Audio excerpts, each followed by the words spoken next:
for anyone in leadership position, I think I alluded to it earlier. I spent a long time in senior leadership roles in the corporate world, and I've already recommended to quite a number of people now who have actually gone on and done the course to take it on.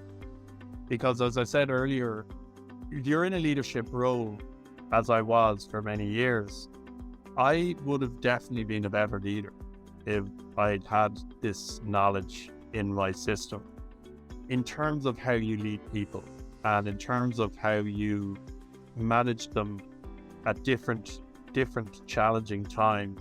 But you can also read a lot in them, and you can also cascade the information. If you did the course as a leader, you can cascade that information into your team and get them to understand, why they're acting like they do, and get them to work on their emotional intelligence, get them to work on their values. So you can bring so much value into your team. Because if I was in my last role now, I would definitely use it to good effect with a large sales team or with a large marketing team or whatever team. It doesn't matter. You can use this information really cleverly in your leadership post if you took on the course and got the qualification. I suppose that the key as well is that, if you're not using it, you kind of lose it. So I'd be careful if you do the course that you keep updated, because that would be, it drifts away on you. Like, I'm coaching all the time, so I'm constantly referring to it, constantly researching it, constantly looking back at my notes and refreshing my muscle memory on it all the time. So when you walk away from it, there's lots of it you remember, but applying it is a different thing. So and so keeping up to date is important.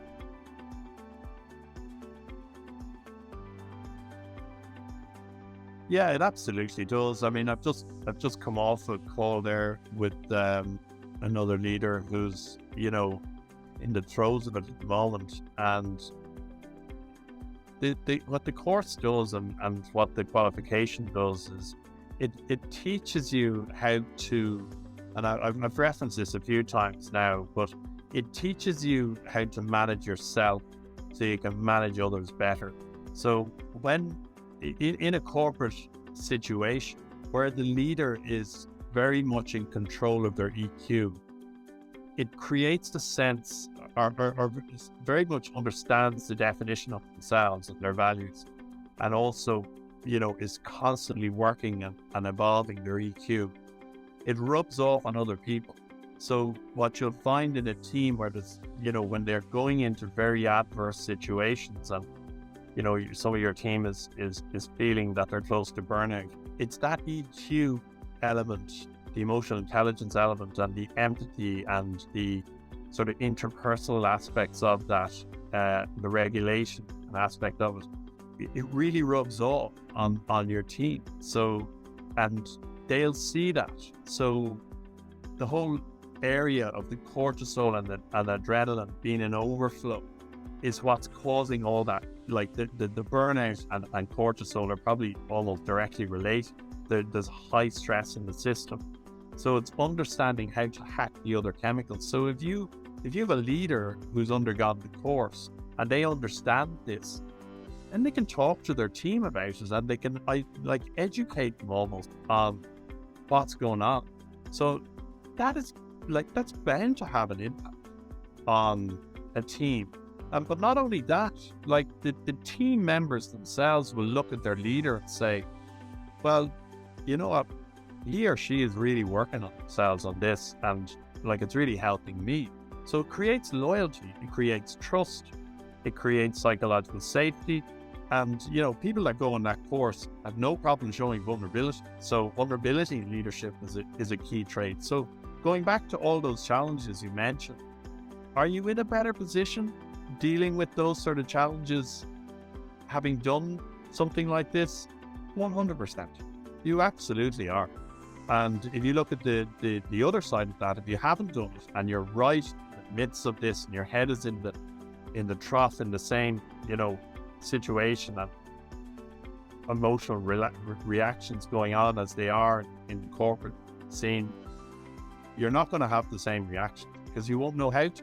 You won't know the tools to dip into to alleviate the problem.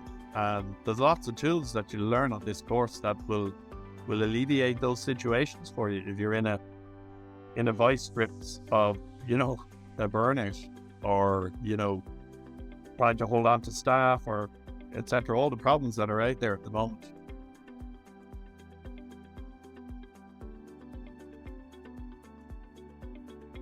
Yeah, I'd call it like my stabilizer every month. It's because when you're working as an individual coach, and you can get very sort of not siloed, but you're working on your own. So you're looking at your own work all the time, and you're saying, yeah, that looks fine, and that's good. So not like, I would say the CPD is really good because, first of all, it's a good community, and you meet a lot of the people, very like-minded people on the hour every month. But you also discuss things that Maureen will bring up that are very, as I said earlier, she's at the coalface, so that it'll be relevant, the stuff that she brings up. So I always come away from it with a couple of nuggets that I go, okay, that's good, that stabilized me in relation to something I was working on. I need to maybe bring that into it a little bit more.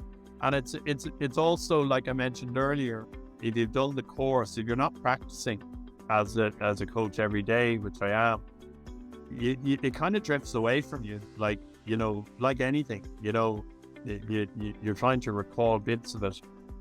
You're not probably going to be going back to your notes all the time as much as I am as a coach. So the CPD is a great way of, touching base with a lot of it again.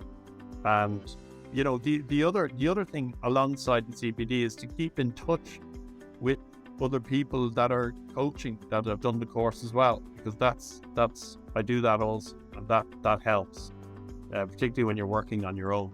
I'd be very conscious of the CPD dates coming up, because I always want to really attend it, make sure I keep in touch with what's going on, and reacquaint myself with different aspects of coaching that are very much up to the minute and of relevance today.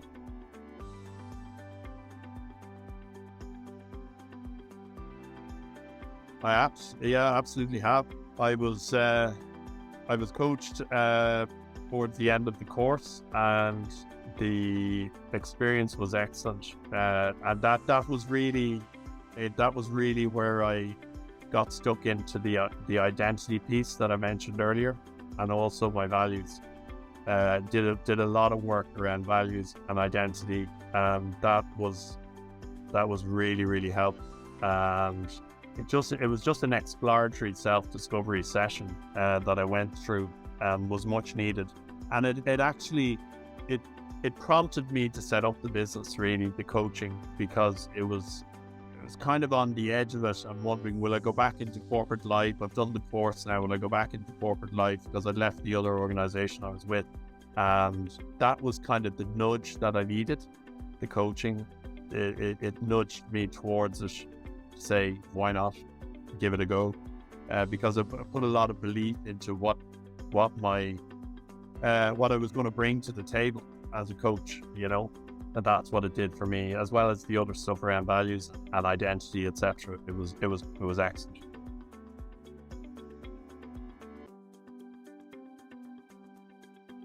In summary, for me, the first thing I said about it is what drew me into it didn't disappoint. Like, I did the course because I felt the people that run it are very in touch with what's going on in the world of coaching. They really understand the human system well. They really get the issues that are topical today and know how to coach around them. But they also have this significant tool in the bag called Neuroscience that it's underpinned with, the course is underpinned with, that is, as I keep saying, is the differentiator for people that are looking at coaching. If you've got the neuroscience influence, you're gonna get a lot from your coach. It's just a knowledge that you need to know about yourself. And you'll get that from a coach with neuroscience.